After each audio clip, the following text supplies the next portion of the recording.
মৰমৰ ছাত্ৰ-ছাত্ৰীসকল, তোমালোকক বুক কণ্টেইনলৈ স্বাগতম জনাইছোঁ। আজি আমি পঢ়িম ষষ্ঠ শ্ৰেণীৰ আমাৰ বিজ্ঞান নামৰ কিতাপখনৰ প্ৰথমটো পাঠ। এই পাঠটোৰ নাম হৈছে বিজ্ঞানৰ বিচিত্ৰ জগতখন।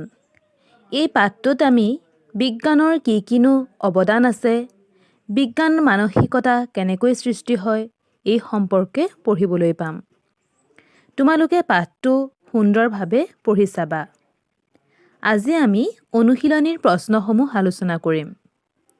অনুশীলনীৰ প্ৰথম প্ৰশ্নটো আছে খালী ঠাই পূৰ কৰা।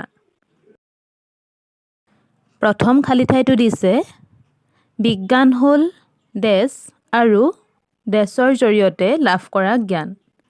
এই খালী ঠাইকেইটাত হ'ব বিজ্ঞান হ'ল পৰ্যবেক্ষণ আৰু পৰীক্ষাৰ জৰিয়তে লাভ কৰা জ্ঞান।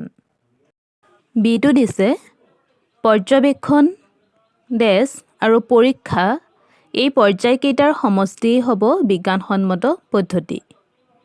ইয়াৰ খালী ঠাইত হ'ব পৰ্যবেক্ষণ, আনুমানিক সিদ্ধান্ত আৰু পৰীক্ষা এই পৰ্যায়কেইটাৰ সমষ্টিয়েই হ'ব বিজ্ঞানসন্মত পদ্ধতি। এতিয়া চাওঁ চিটো কি দিছে। চিটো হৈছে ডেছৰ বাবে আমি খাদ্য খাওঁ। ইয়াৰ খালী ঠাইত হ'ব বৃদ্ধিৰ বাবে আমি খাদ্য খাওঁ। ডিটো দিছে পঞ্জাৱত মানুহে প্ৰধানকৈ ডেছ খায়।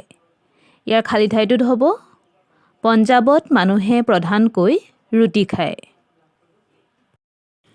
ইটো আছে কম্পাছত থাকে।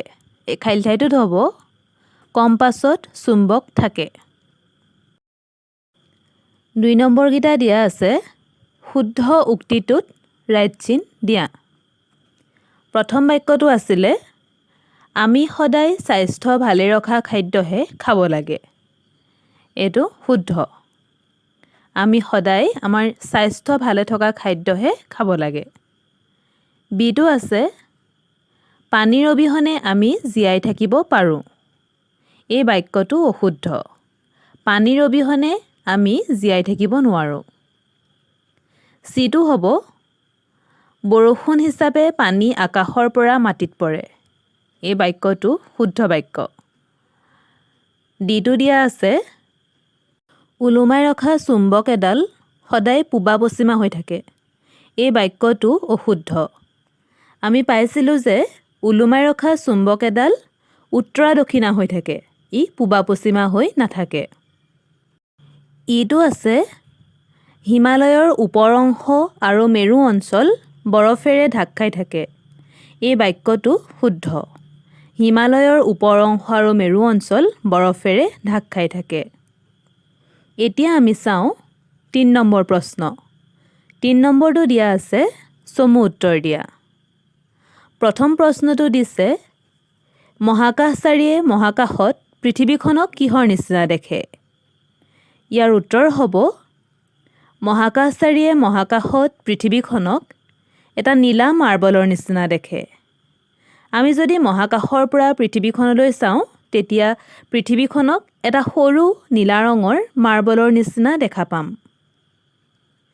বি প্ৰশ্নটো দিছে কম্পাছৰ মূল বস্তু কি?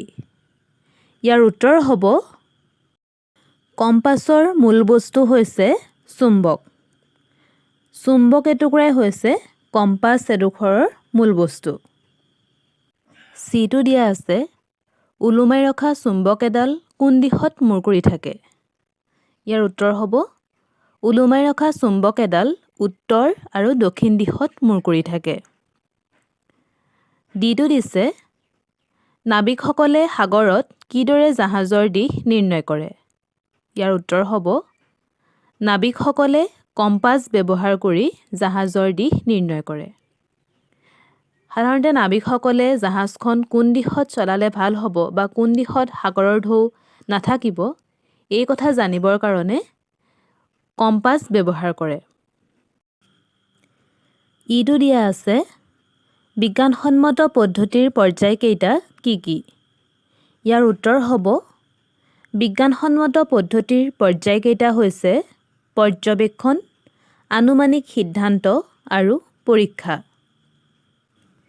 আমি কোনো এটা বস্তু প্ৰথমে পৰ্যবেক্ষণ কৰি তাৰ ওপৰত এটা আনুমানিক সিদ্ধান্ত গ্ৰহণ কৰোঁ আৰু সেই সিদ্ধান্তটো হয়নে নহয় তাক জানিবৰ কাৰণে পৰীক্ষা কৰি চাব লাগে আৰু সেইদৰেই আমাৰ বৈজ্ঞানিক মানসিকতা গঢ় লৈ উঠে। 4 নম্বৰটো দিছে শুদ্ধ উত্তৰৰ গোলটো সম্পূৰ্ণকৈ পূৰ কৰা। প্ৰথম প্ৰশ্নটো দিছিলে উইলবাৰ ৰাইট আৰু অৰভিল ৰাইটে তলৰ কোনবিধ আৱিষ্কাৰ কৰিছিল? এটো দিছে উৰাজাহাজ, বি ছাবমেৰিন, চি ৰেলগাড়ী, ডি মটৰগাড়ী। ইয়াৰ ভিতৰত শুদ্ধ উত্তৰ হ'ব এ উৰাজাহাজ। 2টো দিছে তলৰ কোনটো কামত কম্পাছ যন্ত্ৰ ব্যৱহাৰ কৰা হয়? এ দিশ নিৰ্ণয়ৰ কামত, বি গধুৰ বস্তু দাঙোতে, চি বস্তুৰ ওজন জুখিবৰ বাবে, ডি বতাহৰ গতি জুখিবৰ বাবে। ইয়াৰ শুদ্ধ উত্তৰ হ'ব এ দিশ নিৰ্ণয়ৰ কামত। আমি কম্পাছ এডাল দিশ নিৰ্ণয়ৰ কামত ব্যৱহাৰ কৰোঁ। ইয়াৰ শুদ্ধ উত্তৰকেইটাত গোল দি দেখাই দিয়া হৈছে। তোমালোকে এইদৰে কৰি ল'বা। আজিলৈ ইয়াতে সামৰিছোঁ।